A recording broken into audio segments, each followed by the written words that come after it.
Hey everyone, welcome back to my channel. So today I'm gonna discuss the topic fertilization and implantation, totally from the NCERT line by line. Okay, so let's discuss. Firstly, the fertilization. Let me tell you what is the difference between fertilization and syngamy.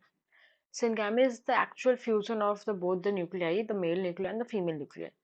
But the fertilization is all the events which led to the syngamy. Means like the sperm penetrating the cell membrane of ova. This is also a process, this is also a step in fertilization. This comes under fertilization, but not under syngamy, because syngamy means that the actual fusion of nucleus, right? Okay. Let's discuss. During the copulation or coitus, the semen is released by the penis into the vagina, that is the insemination. You know, semen is equal to the spermatozoa plus the seminal fluid, right? Or seminal plasma. So during the coitus or copulation, since the internal fertilization occurs in the case of humans, semen is released by the penis. This is the copulatory organ for internal fertilization into vagina. That is, this process known as insemination. The motile sperms swim rapidly past through the cervix, enter into the uterus. This is the pathway of sperm inside the female reproductive tract, that from the vagina to the cervix, then to the uterus, and finally to the fallopian tubes ampulla region, right? The ovum is released by the ovary, is also transported to the ampulla region where fertilization takes place. So as you can see that this is a chance event that the ova and the sperm come at the same time to the ampulla and then the fertilization occurs. So that's why you know that every copulation doesn't lead to the fertilization or implantation, because there is very less chance that the ova comes at the ampullary region, and at that time, at the same time, the sperm should be present in the ampullary region of the fallopian tube. Now, fertilization can only occur if the ova and sperm are transported simultaneously to the ampullary region. This is the reason why not all copulations lead to fertilization and then lead to implantation, that is the pregnancy. Now, the we are going to discuss the topic the fertilization and implantation. So let's now come practically and physiologically that what actually fertilization is. So as you can see in this figure, the sperms are like trying to penetrate the ova. This sperm has penetrated the cells, that is the cells of corona radiata. It has just crossed the material between the two cells, as well as it has crossed one cell as well. As you guys know that in a connective tissue or between the cells, hyaluronic acid is present. So in between the cells of the corona radiata as well, the hyaluronic acid is present. So sperm must have hyaluronidase enzyme in order to penetrate the hyaluronic acid layer connecting both the cells. And in order to cross the cells of corona radiata, the sperm must have a corona penetrating enzyme, which helps the sperms to cross to the cells of corona radiata. And then the sperm has to reach into the perivitelline space, and ultimately from the perivitelline space it has to reach to the zona pellucida layer, and then ultimately it has to uh, crack the zona pellucida layer, digest the zona pellucida layer, and then ultimately go into the ovum, right? Now the fusion, let's read the NCERT now, that the process of fusion of a sperm with the ovum is known as the fertilization. Yes, all the processes occurring which led to the fusion is known as fertilization. During fertilization, sperm comes in contact with the zona pellucida layer of the ovum and induces the changes in the membrane that block the entry of additional sperm. As you guys know that the sperm has a specific protein and the ova has specific protein. So both the protein react so that like fertilization can occur. And if the sperm is from the other species, some another species, then the protein present on the surface of sperm will not recognize the protein present on the surface of the ova. So the fertilization won't occur. So this is the nature's phenomena that fertilization must be ensured within the species. The nature has provided the sperm and the ova with a particular protein on their cell surface.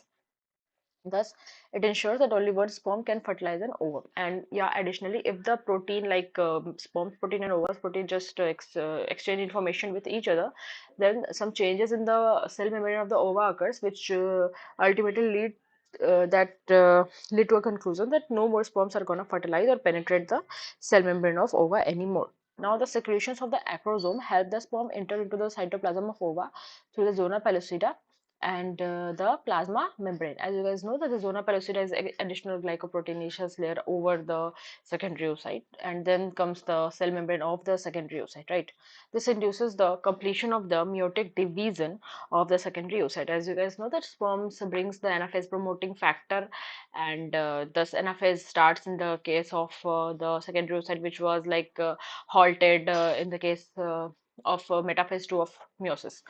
The second meiosis division is also unequal. As you guys know, that in the case of egg, the first meiotic division was very unequal, which led to the formation of first polar body and a very large secondary oocyte, and then the polar body dies off, and the second meiosis is only just seen in the case of the secondary oocyte, not in the case of the first polar body, because it dies off as it has very less amount of cytoplasm. Now, in this after the second meiosis in the secondary oocyte, it leads to another unequal division, the second polar body and the ovum. So second polar body, as you guys know, has very less amount of cytoplasm, dies off, and the ovum is finally uh, released from the Graafian follicle.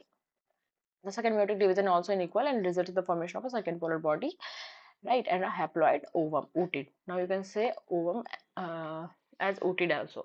If I say that the ovum is released from the Graafian follicle, then I will be wrong, because ovum is not released from the Graafian follicle.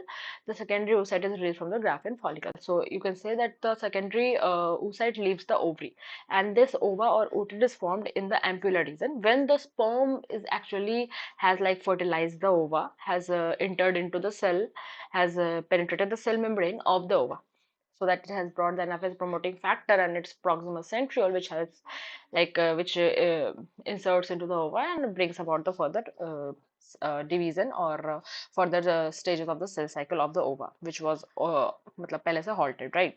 Now soon the haploid nucleus of the sperm and that of the ovum fuse together to form a diploid zygote. Now, how many chromosomes will be there in zygote? As you guys know, zygote will be diploid, so there will be the diploid number of chromosomes in the case of zygote. Now, one has to remember that the sex of the baby has been decided at this stage itself. Let us see how. As you guys know that the chromosome pattern, the human female is XX, the sex chromosome are XX, in the case of male it is XY. Therefore, all the haploid gametes of the ova produced by the female have the sex chromosome X, because XX, as you guys know, whereas in the male, in the case of the male, the sperm, the sex chromosome would be either X or either Y. Hence, 50% of the sperm carry the X chromosome, while other the 50% of the sperm carry Y chromosome, but all the 100% of the ova contains the X chromosome. So after the fusion of male and female gamete, the zygote would carry either XX or XY, depending upon whether the sperm carrying the X or Y fertilize the ovum. Yes, as you guys know that the father sperm decides the sex of the baby and not the mother's ova. So the zygote carrying XX would develop into a female baby and the XY would develop into a male. So you will learn about the chromosomal pattern in the chapter 5. This is why scientifically it is correct to say that the sex of baby is determined by the father and not by the mother. But I don't think that anyone should be blamed, because daughter and sons are equal. So both are equal. So what matlab, what is the difference, right? Why we should blame father or mother? Now. The mitotic division starts up. We have discussed about how fertilization has occurred. Now we are going to discuss that how implantation occurs. Okay, this is very very important. Just try to focus down. The mitotic division starts as a zygote moves through the isthmus of the oviduct called cleavage towards the uterus and forms 2, 4, 8, 16 daughter cell known as blastome. This is very very important. Just see the figure. This figure is this is I mean secondary oocyte, and now sperm has entered. Now the secondary oocyte has been converted into ovum. Now the sperm is gonna fertilize. Now the diploid zygote has been formed in the case of B. Now in the case of the C number photo, as you can see, the size of zygote was this, and the size of these two cells remain the same, same as that of zygote. Means an individual cell becomes smaller than the ova. As you can see, this particular type of cell division or mitosis is known as cleavage. Uh, in normal mitosis, we come to see that the daughter cell has the same size as compared to the parent cell. But in the case of cleavage, as you can see that ova is such a large cell, and we need to just we just need to make our body cells from the zygote. So we need to cut down the size of the ova. So what do we do? That we just focus on synthesizing the nuclear membrane or the substance in the nucleus, and we just don't focus on the cytoplasm, as the ova contains abundant amount of cytoplasm already. So what do? That we just replicate the genetic material and we don't replicate the cytoplasmic material, and we do the cytokinesis. So what actually happened, that this was the total size of the zygote and it just cut from the middle and made the two cells. Now each individual cell is now like half of the size of the parent.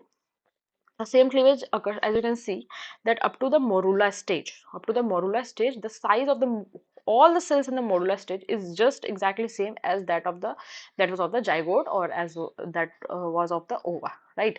So as you can see that this particular type of cell division, in which the daughter cell becomes smaller than the uh, mother cell, or the nucleocytoplasmic ratio is increasing, and then this particular type of cell division is known as cleavage, right? So as you can see that the fertilization occurred, the B number photo occurred in the isthmus region. Now the C number photo is what, that the zygote has started doing cleavage. So as you guys know that one cell divides, then two cell are formed. Now two cell divide, then four cells are formed. Now four cell will divide, then eight cell will be formed.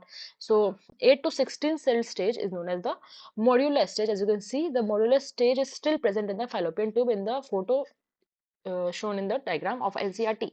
Now let us start again. The mitotic division starts as the zygote moves through the isthmus of the oviduct, which is known as cleavage. This is the type of cell division, and the zygote is moving down the fallopian tube towards the uterus doing cleavage. And as you can see that the last part of oviduct will contain 8 to 16 cell stage daughter cells, which are known as the blastomere. So each daughter cell in this photo, or in this photo, or in this photo, any photo, is known as the blastomere. Blastomeres are the cells, the daughter cells, which are daughter of the zygote.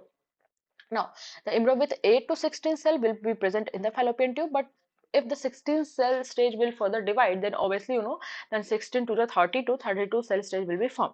So this 32 cell stage will be formed F number stage. As you can see, this F number stage in this particular photo is present in the uterus and not in the fallopian tube. Now this F number stage is known as blastula. Morula के बाद blastula आता है. Now you can see that in this particular blastula there is no cavities being seen within the cells, but this blastula will develop into a blastocyst.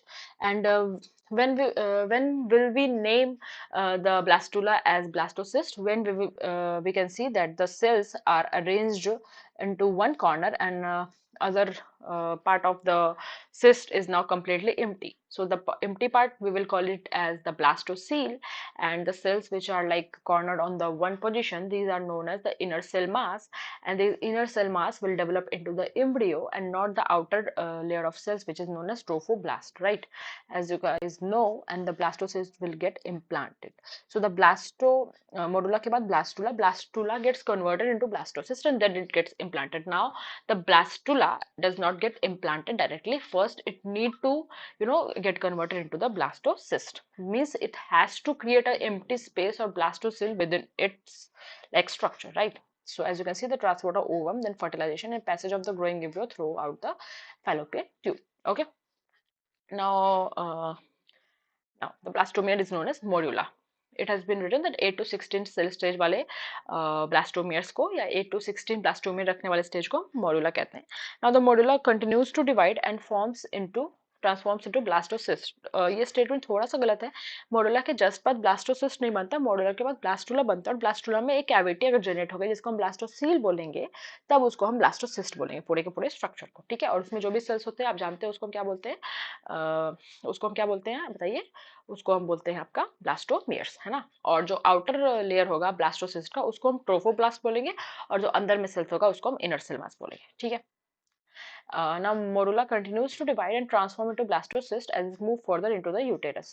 ठीक है. तो uterus में implant कौन होता है आपका, ब्लास्टोसिस्ट होता है. Now the blastomeres in the blastocyst are arranged into an outer layer which is known as trophoblast. A trophoblast of the zygote or the particular structure and the uterus का wall, ये दोनों interlock हो जाएंगे एक दूसरे के साथ, और they will form placenta. So placenta is formed by the trophoblast layer, but the real actual embryo or the totipotent cells are formed by the inner cell mass, and So we can see that the blastomeria and the blastocyst are arranged into outer layer, which is known as trophoblast, and inner group of cells attached to the trophoblast are known as inner cell mass. And the trophoblast layer then gets attached to the endometrium, and the inner cell mass gets differentiated as the embryo.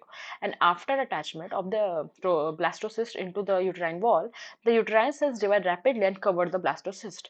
As a result, you can see that the blastocyst become embedded in the endometrium of the uterus, and this particular thing is known as implantation, which will ultimately lead into the pregnancy. I hope this topic is clear from the NCRT. I'll discuss the next topic as pregnancy and embryonic development. Very, very interesting topic, but I think that the fertilization and implantation was more important. So if you guys like the video, then just click on the thumbs up button and subscribe to my channel, and I'll post another video which will help you guys.